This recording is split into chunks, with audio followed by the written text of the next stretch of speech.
siya ng... Dati, yung hindi pa naka ano? Oo, ayaw niya. Yung wala ka ba? Kung dito. Maganda kasi na bata ka pa nakagaling ka na sa abroad. Oo. Kasi kung matanda ka na, hindi ka na makalabas. At least kung nakasimula ka na doon, kahit anong oras, babalik ka, pwede. Oo, pwede na, ano. Kasi dito mas mixi, di ba? Pwede lang daw, ano, dito siguro, oh.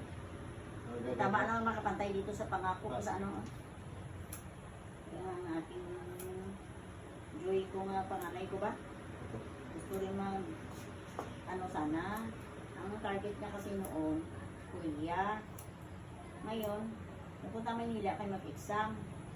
Tapos nagtuloy doon sa papa niya. Pinapauwi mo ng papa niya. Pinauwi, wala na exam. Alam mo kung ano nangyari sa niya, nagkasakit siya doon. Kasi 3 buwan lang siya siguro.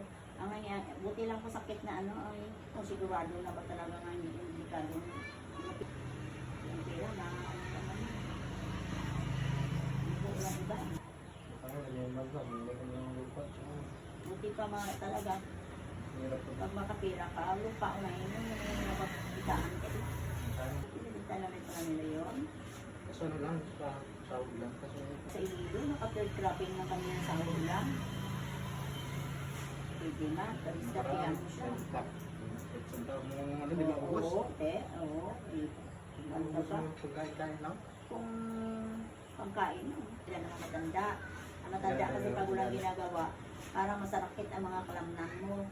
Pero kung nag-kilos-kilos ka, wala yan. Ito, balik ko para dito.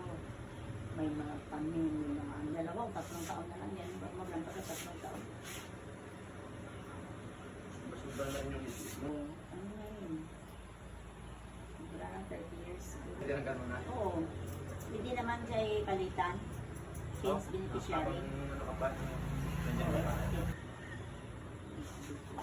Kasi kung hindi, siya yung makinabang. Pagpatay na ako, siya yan na. Kasi pasalamatan ng mga tao yan, nakapatanim ako sa kanila ng niyog. Yung niyog niya, nakikinikitaan nila ngayon. Malaking bagay sa kanila yun. Makabili rin ng mga supply sa mga bata. Pag naman pintura ng bahay. Ang ganyan lang mga kita yung lamok. Oo. Ito yung tulad ng itong ano siya ba? May special awal. Si nanay ko, di ba natadaos nanay ko? Hindi ba yung baba ng school ba daw? Pagkabili! Yung gano'n lang, parang laki-laki eh. Nga, pinik up ay Ang taon, pwede magtagal. Yung mga gamit yung mga... Ma! Saan yung ginapabili mo? Ginapagupit mo? Ay wala, siyempre mga lalaki yan niya, babae at kuya. Iba-iba kayo. Iba, di ba? Marami pang nilalagay. May mga bitres, may ano-ano pa. Ilang pa kayo? Balik na lang, pumasok. Pumasok sa barako iba.